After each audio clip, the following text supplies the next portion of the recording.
اسے حدیث تربت کہا جاتا ہے، جو مسلم کی روایت ہے، اور بہت سے جو ملحدین ہیں، یاد رکھیے گا، وہ اسی روایت کی بنیاد پر اعتراضات کرتے ہیں کہ اس کے اندر کچھ ایسی باتیں ذکر ہو گئی ہیں جس کا وہ نعوذ باللہ ایک مذاق بھی اڑا رہے ہوتے ہیں، یا تو جان بوجھ کے کر رہے ہوتے ہیں، یا کم علمی کی بنیاد پر وہ خود یہ جو ہے اس دھوکے کا شکار ہو جاتے ہیں۔ یہ ابھی ایک ڈیبیٹ بھی ہوئی، آپ نے دیکھا ہوگا نا، کیسر راجہ جو ہے، غالباً کیسر راجہ ہی نام ہے، تو اس میں بھی یہی مسلم کی روایت انہوں نے بیان کر دی تھی، اور آپ نے دیکھا ہوگا پھر اس کا ایک تھوڑا سا مذاق بھی اڑانے لگ گئے تھے۔ تو اگر تو کم علمی کی بنیاد پہ کر رہے ہیں تو ٹھیک ہے، ورنہ یہ ہتھیار ہے بہرحال، کیونکہ بہت سے لوگ ہمارے پاس بھی آتے ہیں، ایسے سوالات کرتے ہیں، تو زیادہ غالب رجحان یہی ہوتا ہے کہ جو یہ لوگ جان بوجھ کے بھی ایسا کرتے ہیں۔ دیکھیے گا کہ جو ہمارے ماشاءاللہ اسٹوڈنٹس ہیں، میرے خاص طور پہ جو اسٹوڈنٹس ہیں، ان کے سامنے جب بھی کوئی روایت آتی ہے وہ پریشان نہیں ہوتے، وہ سب سے پہلے تحقیق کرتے ہیں، جانتے ہیں روایت ٹھیک بھی ہے یا نہیں ہے۔ اور میں آج کھڑا ہو کر کسی حدیث کو ضعیف نہیں بول رہا یا اس کے متن پر اعتراض نہیں کر رہا، ماضی سے اکابرین علماء کر کے جا چکے ہیں، یہ کام بہت حد تک ہو چکا ہے۔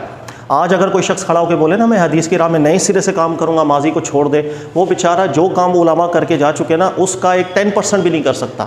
دیکھیے گا جو پرٹیکولر مسلم کی روایت حضرت ابو ہریرہ رضی اللہ تعالیٰ عنہ سے، وہ کہتے ہیں کہ اللہ کے نبی علیہ الصلوۃ والسلام نے فرمایا کہ اللہ تعالیٰ نے مٹی کو ہفتے کے دن پیدا کیا، پہاڑ کو اتوار کے دن پیدا کیا، پیر والے دن پھر کچھ اور چیز پیدا کی، منگل کو ایک مکروہات پیدا کیے، بدھ والے دن نور پیدا کیا، جمعرات والے دن غالباً یہ جانور پیدا کیے، اور جمعے والے دن حضرت آدم علیہ السلام کو پیدا کیا۔ یہ جو روایت ہے، اب اس میں شروع سے دیکھیے گا کتنے محدثین نے اعتراض کیا۔ یہ امام مسلم لے کر آئے ہیں، امام بخاری اس حدیث کو کہتے تھے یہ رسول اللہ صلی اللہ علیہ وسلم سے بالکل منسوب ہے ہی نہیں، بلکہ یہ کعب کی روایت ہے جو بنی اسرائیل کی بگڑی باتوں کو آگے بیان کر رہے تھے۔ جب وہ بیان کر رہے تھے تو لوگوں نے پھر اس کی نسبت بعد میں اللہ کے نبی علیہ السلام کی طرف کر دی۔ سب سے پہلے اس حدیث کے متن پر آبجیکشن کس نے کیا؟ امام بخاری نے، تاریخ کے اندر آپ پڑھ لیجئے گا۔ اس کے علاوہ امام بخاری کے استاد علی ابن مدینی رحمۃ اللہ علیہ بہت بڑے استاد ہیں۔ امام بخاری خود کہا کرتے تھے کہ میں جب ان کے سامنے جاتا ہوں اپنے آپ کو بہت چھوٹا محسوس کرتا ہوں۔ علی ابن مدینی نے بھی اس حدیث کو بالکل ناقابل قبول قرار دیا۔ اس کے بعد آپ دیکھیں محققین میں سے آپ شیخ ابن تیمیہ صاحب رحمۃ اللہ علیہ کو بھی پڑھیں،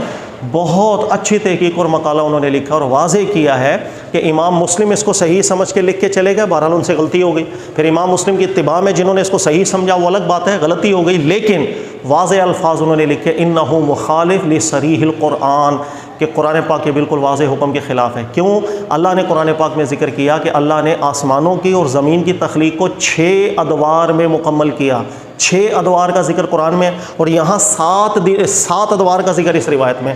کہ وہ ہفتے والے دن سے شروع ہوا، ہفتہ اتوار پیر منگل بدھ جمعرات جمعہ، 7 دن تو یہ ہو گئے۔ تو یہ تو قرآن کے بالکل صریح حکم کے خلاف تھی۔ اس وجہ سے شیخ ابن تیمیہ رحمۃ اللہ علیہ نے بھی اس حدیث کو ذکر کیا، اس کا متن ناقابل قبول ہے، قرآن پاک کے صریح خلاف ہے۔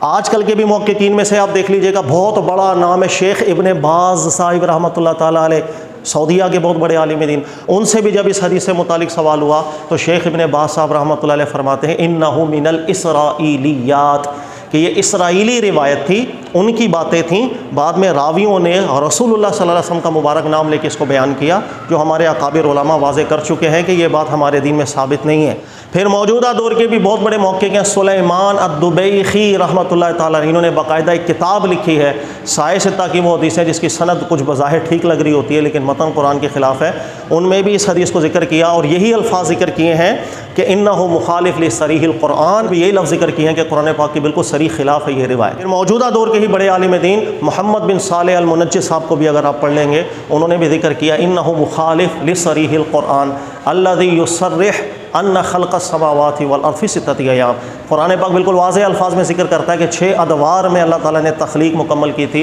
اور یہ روایت ذکر کرتی ہے 7 دنوں کا۔ قرآن کے صریح خلاف ہونے کی بنیاد پر یہ بہت بڑی علت ہے کہ بہت بڑی تعداد فہرست ہے علماء محققین کی جو چاہے امام مسلم اس روایت کو لے کر آئے ہیں لیکن اس کو قبول نہیں کیا۔ دیکھیں جتنے علماء ہیں ماضی میں، علی ابن مدینی، امام بخاری، اس کے علاوہ یحییٰ بن معین رحمۃ اللہ علیہ، اس کے علاوہ شیخ ابن تیمیہ، یہ آج کل کے تو علماء سارے نہیں ہیں، یعنی شروع سے ہی اس حدیث کے متن پہ علماء نے اعتراض کیا تھا، ناقابل قبول ٹھہرایا، قرآن کے خلاف ٹھہرایا۔ اب اگر کسی کو نالج ہے کہ اس حدیث کو علماء نے قبول نہیں کیا، پھر بھی اگر وہ لوگوں کے اندر یہ حدیث بیان کرے، رسول اللہ صلی اللہ علیہ وسلم کی نسبت دے اور دین اسلام کا مذاق اڑانے لگ جائے، یہ پھر اس کی خیانت ہے۔ اور اگر کم علمی ہے اور اس کم علمی کی بنیاد پر وہ ایسا کر رہا ہے تو اس کے قصوروار ہم ہوتے ہیں۔ ہم اس لیے ہوتے ہیں، میں اکثر ذکر کرتا ہوں، ہمارے یہاں کی تبلیغ ٹھیک نہیں۔ ہمارے یہاں کی تبلیغ کے اندر ایک نظریہ دے دیا جاتا ہے لوگوں کو کہ بخاری ہے یا مسلم ہے وہ ایسے ہی ہے جیسے قرآن ہے، جب یہ نظریہ آپ لوگوں کو دے دیتے ہیں تو پھر وہ ایک عام بندہ پڑھنے والا وہ ہر چیز کو سمجھ رہا ہوتا ہے کہ جیسے دین اسلام ایگزیکٹ 100% یہی ہے جو بخاری میں لکھا ہے یا مسلم میں لکھا ہے. پھر وہ کسی بھی آنے والی روایت کو اگر وہ ٹھیک نہیں لگ رہی، اس پر اعتراض بن رہا ہے کسی بھی طریقہ کار سے، پھر وہ دین اسلام کا نام لے کے بیان کیوں نہ کرے؟ وہ کہے گا کہ بھائی بالکل غلط باتیں آئی ہوئی ہیں آپ کی کتابوں کے اندر.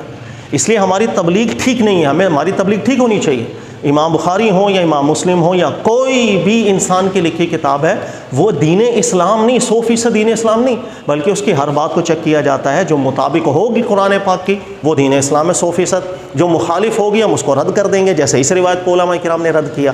تو یہ ہے اصل میں بنیادی وجہ. اس کے علاوہ بھی بہت سی روایات ایسی ہیں بخاری کی، مسلم کی، یا ابو داؤد کی، سنن نسائی کی، کہ جس کو جو ملحدین ہیں وہ بیان لوگوں کے اندر بہت کثرت سے کرتے ہیں لوگوں کو بدظن کرنے کے لیے. لیکن الحمدللہ لوگ جو ہے وہ علماء سے رہنمائی لیتے رہتے ہیں، پوچھتے رہتے ہیں کہ سر یہ حدیث ٹھیک ہے یا نہیں ہے.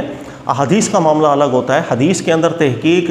میں اکثر آپ یہ جملے مجھ سے سنتے ہوں گے یا میرے کلپس کے اندر بھی آپ نے سنے ہوں گے، وداؤٹ ایکسپرٹیز اگر آپ حدیث پڑھیں گے گمراہ ہو جائیں گے. یہ اکابرین علماء جملہ کہا کرتے تھے اور نہایت نفیس جملہ کہا کرتے ہیں.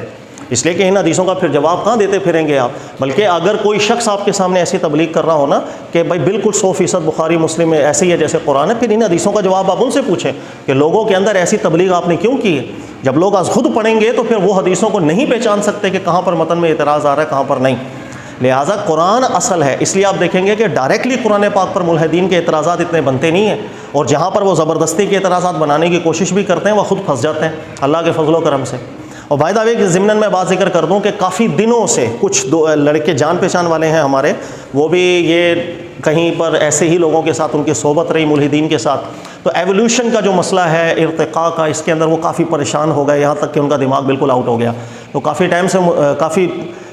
وہ میں خیال 1-1.5 مہینہ ہو گیا مجھ سے ٹائم لے رہے تھے کہ سر آپ ٹائم دیں تو لڑکوں کو ہم لے کر آئیں. بہت سے سوالات ہیں ان کے ذہن میں، تو میں کچھ مصروف بھی تھا، لیکن میں نے اب ان کو حامی بھر دی ہے کہ آپ جب آنا چاہیں آپ آ جائیں. تو انشاءاللہ وہ کچھ ٹائم میں وہ آئیں گے. میری خواہش ہے، میں نے ان سے پرمیشن بھی لے لی ہے کہ جب وہ آئیں گے تو ہم اس ڈسکشن کو 2-3 لڑکے ہوں گے، کوئی ایسی بات نہیں، لیکن ان کے ذہن میں جو بھی اشکال ہے یہ ارتقاء کا مسئلہ لے کر، اور اسپیشلی یہ ارتقاء کا جو مسئلہ ہے اس بنیاد پر بہت سے نوجوان طبقوں کو یہ ملحدین کس زاویے سے گھیرتے ہیں، ان کو کس انداز میں سمجھاتے ہیں کہ قرآن کے خلاف ہے یا دین اسلام کے خلاف ہے، اور یہ ثابت کرنے کی کوشش کرتے ہیں کہ یہ بھی دین جو ہے نا کوئی آسمانی دین نہیں ہے. آپ دیکھیے گا کہ انشاءاللہ ہماری یہ ڈسکشن ہوگی اللہ کے حکم سے، اللہ کے فضل سے. اس کو ہم ریکارڈ بھی کریں گے اور کوئی بحث کو لڑائی جھگڑا نہیں ہوگا، لیکن اس بحث کے اندر جو آیات میں ذکر کروں گا ہمیشہ ان آیتوں کو اپنے ذہن میں ریفرنس کے ساتھ یاد کر کے رکھیے گا. زندگی میں انشاءاللہ آپ کو اتنی کام آئیں گی کہ جب کبھی کوئی بھی شخص آپ کے سامنے ارتقاء والا مسئلہ لے کر کے آئے اور وہ پریشان ہو، ملحدین جو یہ تبلیغ کر رہے ہیں اپنی الہاد کی، ان کے ہاتھ چڑھ گیا، دین تھوڑا ڈسٹرب ہو گیا، یہ جو آیات میں ریفرنس آپ کو دوں گا انشاءاللہ تعالیٰ زندگی بھر کے لیے آپ کو کافی ہو جائے گی. اور بہت سے لوگ ایسے بھی ہیں اللہ کے حکم سے، اللہ کے فضل سے وہ اس ٹاپک پر پہلے بھی آ چکے ہیں، لیکن ہم نے بہرحال اس وقت ریکارڈنگز وغیرہ تو نہیں کی تھیں. لیکن اب میرا ارادہ نہیں ہے، بہرحال یہ اسٹوڈنٹس کا جو یہ اپلوڈ کر دیتے ہیں ویڈیوز، انہوں نے مجھے کہا کہ سر اب ہم ریکارڈ کریں گے، آپ ان سے پرمیشن لے لیں. تو میں نے ان سے بات کر لی کہ بھائی آپ جب آئیں گے ہماری ڈسکشن ہوگی، ہم اس کو ریکارڈ کر لیں گے. کوئی لمبی چوڑی بحثیں نہیں کرنی ہے، نہ میں ایکسپرٹ ہوں، بھائی سیدھی سی بات ہے، نہ میں سائنسدان ہوں، نہ مجھے ان کی اصطلاحات پتہ ہے، نہ ٹرمز پتہ ہے، میں جٹ جاہل. لیکن آپ دیکھیے گا کہ جب صرف میں نے قرآن پاک کی چند آیات پڑھنی ہے، اس کے سامنے آپ دیکھیے گا کہ رویہ لوگوں کا کیسا ہو جاتا ہے. اور یہاں تک کہ اللہ کے فضل سے ایک اللہ کے کلام پہ بھروسہ ہے،